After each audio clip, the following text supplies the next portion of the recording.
afternoon to y'all. Today I'm taking you on a residential clean.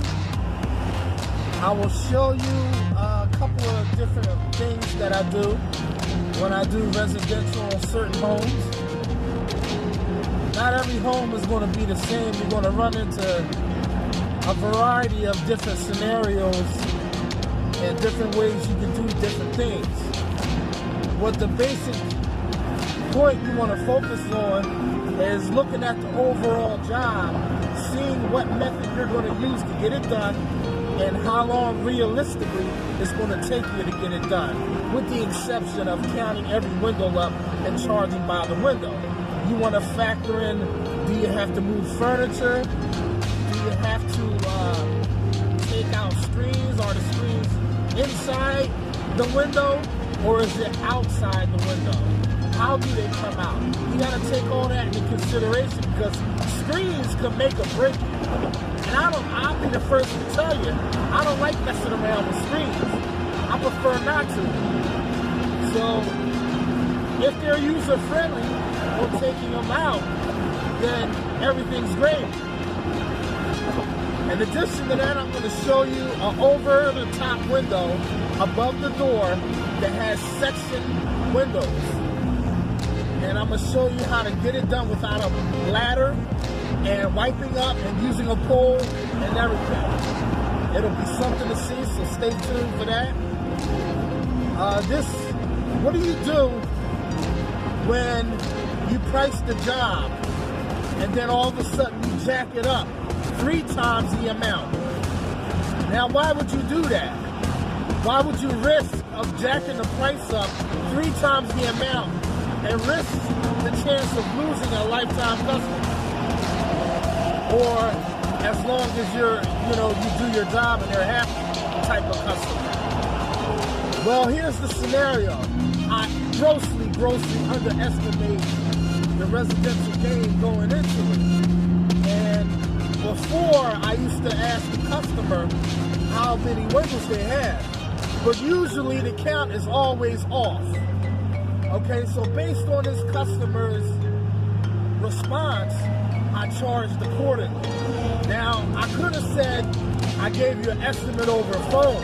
An estimate is a rough estimate, providing there is no other complications when I get there. But since the lady was a senior and I felt so bad, I took her word for it, and she said she only had 25 windows. So seeing as how she's a first-time customer, when I got there, I told her, I said, you have twice the amount of windows than we initially talked about. And I explained to her why, and that some people count their windows different, but their price per window might be different.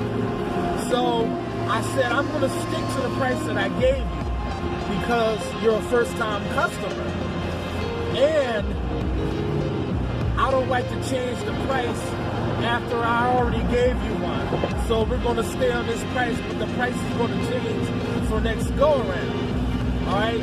Apparently, I briefly touched on the subject, and apparently she forgot. And so did I.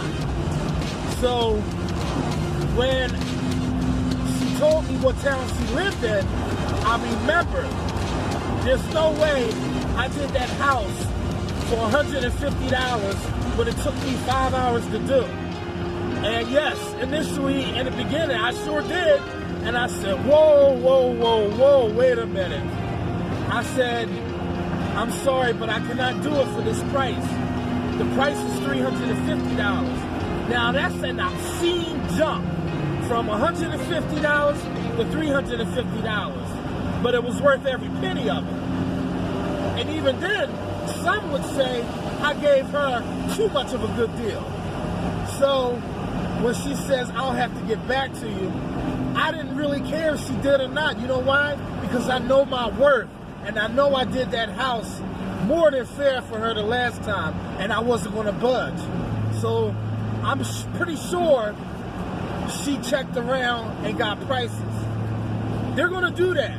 When you have a jump, an extreme jump in price that fast and that much of a jump, they're going to go check it out because they're going to think that you're trying to get over and you're being slick. Oh, no, I welcome you to go check. You're going to see that I ain't being slick. I'm more than fair. And when you explain to the customer that that price that they gave me was a one-time deal because you were a first-time customer and that I gave you a price already before I found out that you had more windows once I got there. So, you know, she probably forgot that I told her that. So when you explain to the customer, they won't feel cheated. So when her husband came home, her husband said, all right, if you can do it for $300 cash, you got the job. So I bit the bullet, because I did it last year. So it's not going to take me as long. And we're going to time it today.